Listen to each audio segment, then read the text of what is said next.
శ్రీమాత్రే నమ. ధనుసు రాశి వారికి గురువు అత్యంత బలంగా ఉన్నప్పటికీ గురువు యొక్క రాశి అయినటువంటి మీనరాశిలో శని భగవానుడు ఉండడం జరుగుతుంది. అది అర్ధాష్టమ శని ప్రభావం వల్ల, అంటే గురువు యొక్క రాశిలో శని భగవానుడు ఉండడం వల్ల గురువు కూడా శని ఫలితాలు ఇవ్వాల్సి ఉంటుంది. ఇప్పుడు అర్ధాష్టమ శని ప్రభావం కనబడుతుంది. అష్టమ శని, అష్టమంలో గురువు ఉండడం వల్ల అష్టమ శని ప్రభావం కూడా ఉంది మన ధనుసు రాశి వారి మీద. దానివల్ల చేపట్టిన పనులు చివరి నిమిషంలో ఇబ్బంది పెట్టడం, ఆగిపోవడం, నష్టపోవడం. దానివల్ల ఎవరి కొరకు మనం ఈ ప్రయత్నం చేస్తున్నాం వాళ్ళ నుంచే విమర్శలు, మనసుకి కష్టం కలిగించడం. అంటే అర్ధాష్టమ శని అంటే హృదయాన్ని ముళ్ళుతో కూర్చున్నట్టు మాట. అంత బాధ కలుగుతూ ఉంటుంది జాతకుడికి. సో అటువంటి ఇబ్బంది, ఈ స్థాయి ఏదన్నా వచ్చు, బాధపడేవాడిని బట్టి ఉంటుంది.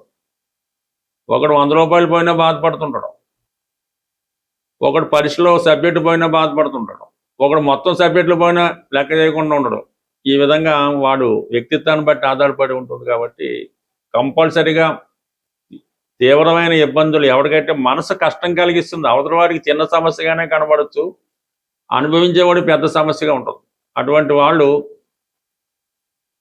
మరి ఏదైనా ఎస్పెషల్లీ గురువారం రోజు, ఎందుకంటే గురువు యొక్క రాశిలో శని భగవానుడు ఉన్నాడు. అంటే గురువారం రోజు గోశాలను దర్శించి, అంటే మామూలుగా ఏ గోవు కన్నా ఇవ్వచ్చు, కానీ ఒక గోశాల దాన్ని పోషించడం, అక్కడ కొంత ఒక పవిత్రమైన ప్రదేశం ఉంటుంది గోశాల అన్నప్పుడు. దర్శించి శుభ్రంగా తలకి స్నానం చేసి మంచి బట్టలు ధరించి సాంప్రదాయ దుస్తులతో అక్కడ మీ యొక్క వెయిట్ ఎంత ఉందో చూపించుకొని, అక్కడ తులాభారం అది ఉంటుంది చూపించుకొని, మరి అక్కడ ఈ తెలగపిండి అంటారు, అంటే నూనె తీసిన తర్వాత ఆయిల్ కేక్ ఉంటుంది.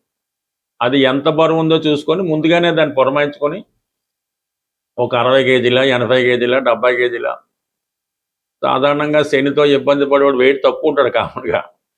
అది ఆ గోశాలలో డొనేట్ చేసి కనీసం ఒక 8 గోవులకైనా, మీరు నలుపు రంగు గోవులు ఉంటే శ్రేష్టం, వాటికి మీ చేతితో తినిపించి బ్రహ్మాండంగా చక్కగా పవిత్రంగా వాటికి నమస్కారం చేసుకొని వీలైనంత ఎక్కువసేపు ఆ గోశాలలో మీరు ఉండి అక్కడ వీలైతే భోజనం చేసి చక్కగా ఇంటికి వచ్చి మరి మీ యొక్క కార్యక్రమాలు చేపట్టుకొని వీలైతే ఏదన్నా పుణ్యనది స్నానం కూడా చేయడం వల్ల ముందు దీని నుంచి బయటపడతారు. తర్వాత అన్ని గ్రహాలు మీకు అనుకూలిస్తాయి. కాబట్టి ఈ రెమెడీ మీరు కంప్లీట్గా ఇప్పుడు ఆచరించండి. దాని తర్వాత ఇంకొక నెక్స్ట్ ది బెస్ట్ రెమెడీ, అంటే శుక్రుడు కూడా బలహీనంగా ఉన్నాడు. ఎక్కడ? దశమ స్థానంలో. అంటే వృత్తి స్థానంలో శుక్రుడు బలహీనం ఉంటే పనికిరాని వాళ్ళతో మాట పడవలసి ఉంటుంది. మీరు మేలు చేసినా కూడా వాడి కీడు తలపెడుతూ ఉంటాడు. స్త్రీల వల్ల అపవాదులు వస్తుంటాయి. వ్యక్తిగతంగా మీరు స్త్రీ అయి ఉంటే బంధువులతో ఇబ్బందులు, అవమానాలు, అనారోగ్య సమస్యలు. ఆ శుక్రగ్రహ అనుగ్రహం కొంతవరకు దీనివల్ల ఈ గోశాలలో చేసిన రెమెడీ వల్ల తగ్గిపోతుంది. ఇంకా తగ్గకపోతే బుధవారం రోజు, ఎందుకంటే బుధుడు రాశిలో శుక్రుడు వీకున్నాడు కాబట్టి బుధవారం రోజు వినాయకుడి యొక్క ఆలయంలో మీరు జిలాబీ మీకు ఎంత వీలైతే అంత, ఒక 5 కేజీలు అనుకుందాం, ఒక 5 కేజీల బుధుడు సంఖ్య కాబట్టి ఆ బుధవారం రోజు విఘ్నేశ్వరుడు ఆలయంలో కానీ, విష్ణుమూర్తి ఆలయం, వెంకటేశ్వర ఏ ఆలయంలో అయినా స్వామికి నైవేద్యంగా పెట్టి భక్తులకు పంచిపెట్టడం వల్ల శుక్రగ్రహ అనుగ్రహం లభిస్తుంది.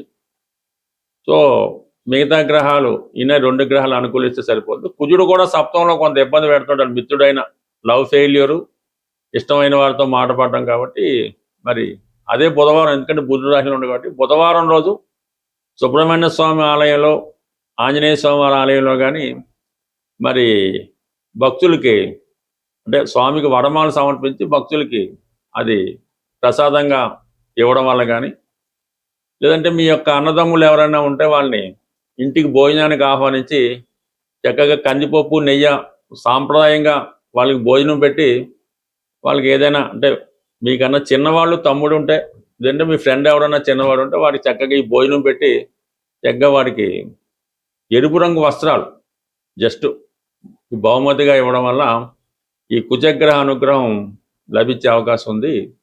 చక్కగా మీరు మెయిన్ ఏంటంటే మాత్రం ధనుసు రాశి వారు కంపల్సరిగా శనికి పరిహారం చేసుకోవాల్సింది. అది మీ యొక్క దీన్ని బట్టి ఉంటుంది, అది మీ స్థాయిని బట్టి ఉంటుంది. బట్ ఏదైనా ఈ పరిహారం చేసుకోవాలి, దాని శుక్రుడు కూడా పరిహారం చేసుకుంటే మిగతావన్నీ ఆటోమేటిక్గా మీకు సపోర్ట్ చేస్తాయి. స్వస్తి. బలంగా ఉన్నప్పటికీ గురువు యొక్క రాశి అయినటువంటి మీనరాశిలో శని భగవానుడు ఉండడం జరుగుతుంది. అది అర్ధాష్టమ శని ప్రభావం వల్ల, అంటే గురువు యొక్క రాశిలో శని భగవానుడు ఉండడం వల్ల గురువు కూడా శని ఫలితాలు ఇవ్వాల్సి ఉంటుంది. ఇప్పుడు అర్ధాష్టమ శని ప్రభావం కనబడుతుంది, అష్టమ శని, అష్టమంలో గురువు ఉండడం వల్ల అష్టమ శని ప్రభావం కూడా ఉంది మన ధనుసు రాశి వారి మీద. దానివలన చేపట్టిన పనులు చివరి నిమిషంలో ఇబ్బంది పెట్టడం, ఆగిపోవడం, నష్టపోవడం. దానివల్ల ఎవరి కొరకు మనం ఈ ప్రయత్నం చేస్తున్నాం వాళ్ళ నుంచే విమర్శలు, మనసుకి కష్టం కలిగించడం. అంటే అర్ధాష్టమ శని అంటే హృదయాన్ని ముళ్ళుతో కూర్చున్నట్టు మాట, అంత బాధ కలుగుతూ ఉంటుంది జాతకుడికి. సో అటువంటి ఇబ్బంది ఈ స్థాయి ఏదన్నా వచ్చు, బాధపడేవాడిని బట్టి ఉంటుంది. ఒకడు 100 రూపాయలు పోయినా బాధపడుతుంటాడు, ఒకడు పరీక్షలో సబ్జెక్టు పోయినా బాధపడుతుంటాడు, ఒకడు మొత్తం సబ్జెక్టులు పోయినా లెక్క చేయకుండా ఉండడు. ఈ విధంగా వాడు వ్యక్తిత్వాన్ని బట్టి ఆధారపడి ఉంటుంది. కాబట్టి కంపల్సరిగా తీవ్రమైన ఇబ్బందులు ఎవరికైతే మనసు కష్టం కలిగిస్తుంది, అవతల వారికి చిన్న సమస్యగానే కనబడచ్చు, అనుభవించేవాడు పెద్ద సమస్యగా ఉంటుంది. అటువంటి వాళ్ళు మరి ఏదైనా ఎస్పెషల్లీ గురువారం రోజు, ఎందుకంటే గురువు యొక్క రాశిలో శని భగవానుడు ఉన్నాడు. అంటే గురువారం రోజు గోశాలను దర్శించి, అంటే మామూలుగా ఏ గోవు కన్నా ఇవ్వచ్చు, కానీ ఒక గోశాల దాన్ని పోషించడం, అక్కడ కొంత ఒక పవిత్రమైన ప్రదేశం ఉంటుంది గోశాల అన్నప్పుడు. దర్శించి శుభ్రంగా తలకి స్నానం చేసి మంచి బట్టలు ధరించి సాంప్రదాయ దుస్తులతో అక్కడ మీ యొక్క వెయిట్ ఎంత ఉందో చూపించుకొని, అక్కడ తులాభారం అది ఉంటుంది చూపించుకొని, మరి అక్కడ ఈ తెలగపిండి అంటారు, అంటే నువ్వులు నూనె తీసిన తర్వాత ఆయిల్ కేక్ ఉంటుంది. అది ఎంత బరువు ఉందో చూసుకొని ముందుగానే దాన్ని పురమాయించుకొని ఒక 60 కేజీల, 80 కేజీల, 70 కేజీల. సాధారణంగా శనితో ఇబ్బంది పడేవాడు వెయిట్ తక్కువ ఉంటాడు కామన్గా.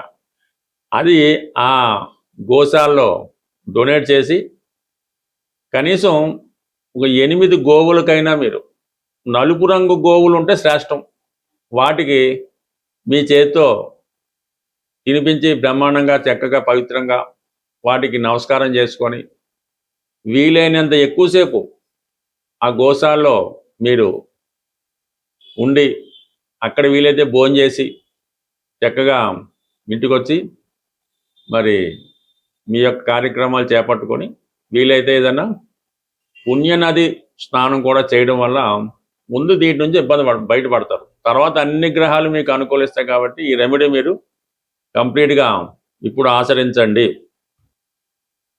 దాని తర్వాత ఇంకొక నెక్స్ట్ ది బెస్ట్ రెమెడీ అంటే శుక్రుడు కూడా బలహీనంగా ఉన్నాడు. ఎక్కడ? దశమ స్థానంలో. అంటే వృత్తి స్థానంలో శుక్రుడు బలహీనం ఉంటే పనికిరాని వాళ్ళతో మాట పడవలసి ఉంటుంది. మీరు మేలు చేసినా కూడా వాడికి కీడు తలపెడుతూ ఉంటాడు. స్త్రీల వల్ల అపవాదులు వస్తుంటాయి. వ్యక్తిగతంగా మీరు స్త్రీ అయి ఉంటే బంధువులతో ఇబ్బందులు, అవమానాలు, అనారోగ్య సమస్యలు. ఆ శుక్రగ్రహ అనుగ్రహం కొంతవరకు దీనివల్ల ఈ గోశాలలో చేసిన రెమెడీ వల్ల తగ్గిపోతుంది. ఇంకా తగ్గకపోతే బుధవారం రోజు, ఎందుకంటే బుధుడు రాశిలో శుక్రుడు వీక్ ఉన్నాడు కాబట్టి బుధవారం రోజు వినాయకుడి యొక్క ఆలయంలో మీరు జిలేబీ మీకు ఎంత వీలైతే అంత, ఒక 5 కేజీలు అనుకుందాం, ఒక 5 కేజీల బుధుడు సంఖ్య కాబట్టి ఆ బుధవారం రోజు విఘ్నేశ్వరుడు ఆలయంలో కానీ, విష్ణుమూర్తి ఆలయం, వెంకటేశ్వర ఏ ఆలయంలో అయినా స్వామికి నైవేద్యంగా పెట్టి భక్తులకు పంచిపెట్టడం వల్ల శుక్రగ్రహ అనుగ్రహం లభిస్తుంది. సో మిగతా గ్రహాలు 2 గ్రహాలు అనుకూలిస్తే సరిపోద్దు. కుజుడు కూడా సప్తంలో కొంత ఇబ్బంది పెడుతుంటాడు. మిత్రుడైన లవ్ ఫెయిల్యూరు, ఇష్టమైన వారితో మాట పడడం. కాబట్టి మరి అదే బుధవారం, ఎందుకంటే బుధుడు రాశిలో ఉంది కాబట్టి బుధవారం రోజు సుబ్రహ్మణ్య స్వామి ఆలయంలో, ఆంజనేయ స్వామి వారి ఆలయంలో కానీ మరి భక్తులకి అంటే స్వామికి వడమాలు సమర్పించి భక్తులకి అది ప్రసాదంగా ఇవ్వడం వల్ల కానీ, లేదంటే మీ యొక్క అన్నదమ్ములు ఎవరైనా ఉంటే వాళ్ళని ఇంటికి భోజనానికి ఆహ్వానించి చక్కగా కందిపప్పు, నెయ్యి సాంప్రదాయంగా వాళ్ళకి భోజనం పెట్టి, వాళ్ళకి ఏదైనా అంటే మీకన్నా చిన్నవాళ్ళు తమ్ముడు ఉంటే, లేదంటే మీ ఫ్రెండ్ ఎవరైనా చిన్నవాడు ఉంటే వాడికి చక్కగా ఈ భోజనం పెట్టి చక్కగా వాడికి ఎరుపు రంగు వస్త్రాలు జస్ట్ బహుమతిగా ఇవ్వడం వల్ల ఈ కుజగ్రహ అనుగ్రహం లభించే అవకాశం ఉంది. చక్కగా మీరు మెయిన్ ఏంటంటే మాత్రం ధనుసు రాశి వారు కంపల్సరిగా శనికి పరిహారం చేసుకోవాల్సింది. అది మీ యొక్క దీన్ని బట్టి ఉంటుంది, అది మీ స్థాయిని బట్టి ఉంటుంది. బట్ ఏదైనా ఈ పరిహారం చేసుకోవాలి, శుక్రుడు కూడా పరిహారం చేసుకుంటే మిగతావన్నీ ఆటోమేటిక్గా మీకు సపోర్ట్ చేస్తాయి. స్వస్తి.